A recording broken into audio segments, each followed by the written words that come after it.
আম ঠিক এতটাই প্রিয় ফল যেটাকে কোনোভাবেই ছাড়া যাবে না।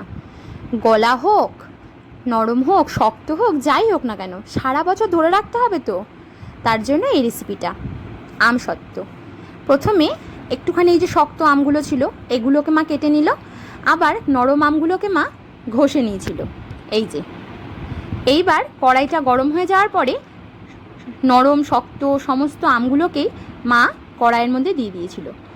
এবারটাকে ভালো করে নাড়াতে হবে নরম হয়ে যাওয়া পর্যন্ত, একদম পরিমাণে পুরোটাই নরম করতে হবে। এর মধ্যে মা দিয়ে দিয়েছিল নুন, সামান্য নুন দিয়ে যাতে জল একটু বেরিয়ে যাবে নুন দিলে পরে। এই দেখো ঢেকে দিয়েছিল, ঢেকে ঢাকাটা তোলার পরে দেখছো তো কেমন লেগে যাচ্ছে। এখানে কিন্তু বারবার করে নাড়াতে হবে, নাহলে কিন্তু তলায় লেগে যাওয়ার একটা চান্স আছে। নাড়াতে নাড়াতে নাড়াতে নাড়াতে পুরোটাই নরম হয়ে যাবে।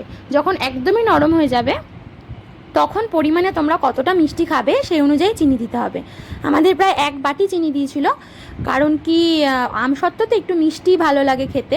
এই যে কেমন একটা জেলি জেলি মতন হয়ে এসছে না, এরকমভাবে নামিয়ে রাখলেও কিন্তু হয়ে যায়। এটাও কিন্তু রুটি দিয়ে বেশ ভালোই লাগে খেতে।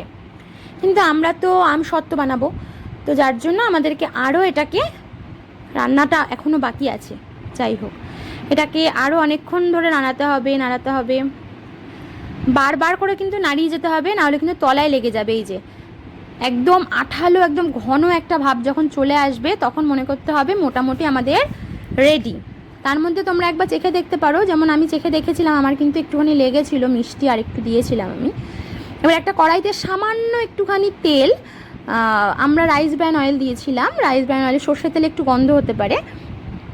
ভালো করে তেলটা থালার মধ্যে মাখিয়ে নিয়ে আমসত্ত্ব যেটা বানানো হলো ওটাকে এভাবে ঢেলে দিতে হবে।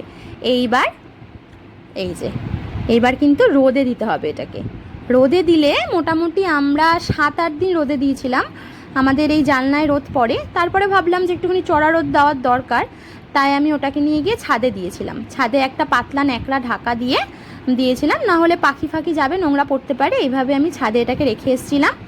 তারপরে যখন একদম শক্ত হয়ে গেছিলো মোটামুটি, তখন আমি আবার জানলাতে রেখে ওটাকে তুলে নিয়েছি।